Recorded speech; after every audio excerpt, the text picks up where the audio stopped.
Brilliance Audio presents Reluctantly Home by Imogen Clark, performed by Karen Cass. She was going to be late for court. She had been cutting it fine anyway, leaving chambers when she did, but Dominic had said it would only take half an hour to get there once she was through the worst of the central London traffic.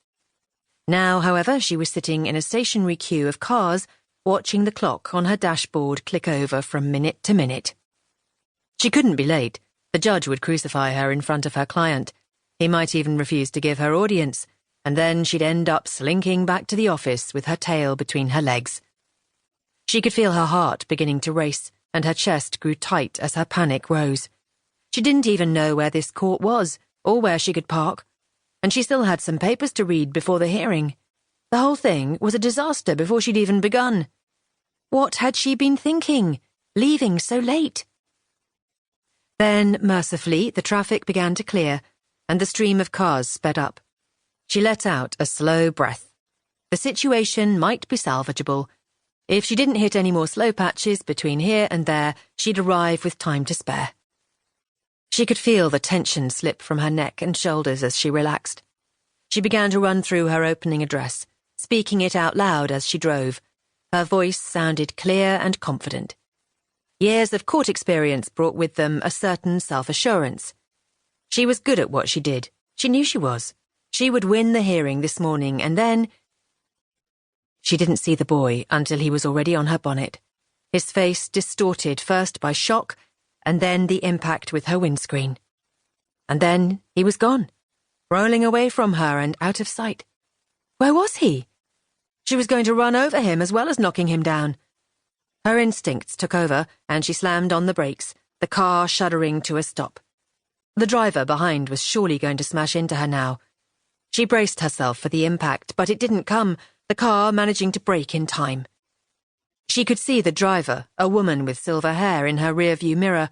Her eyes were wide, her mouth open in horror. But where was the boy? She should get out and see if he was all right, but she couldn't make her legs move.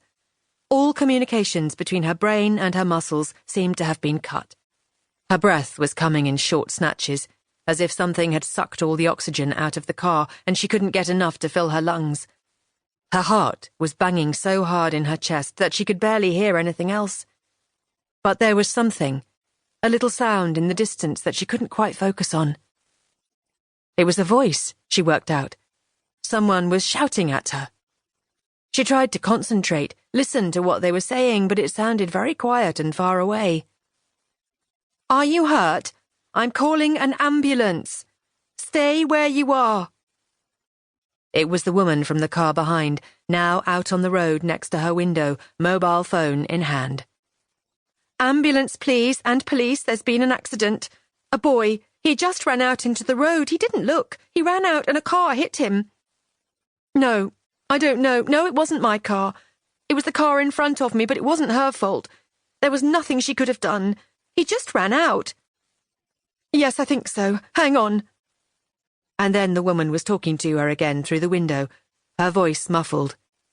"Are you all right? Are you injured in any way?"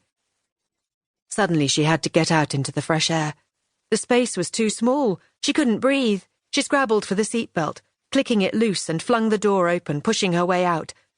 There were cars everywhere, all stopped and pointing towards her as if she was the main attraction. It felt surreal to be standing in the middle of the road, surrounded by cars but without the sounds of engines around her. But where was the boy? She dropped her eyes, searching for him, and there he was, lying across the opposite carriageway, the wheels of another car stopped just inches from his supine body. The first thing she noticed was that his leg was all wrong. It shouldn't be at an angle like that. She wanted to bend down and straighten it for him.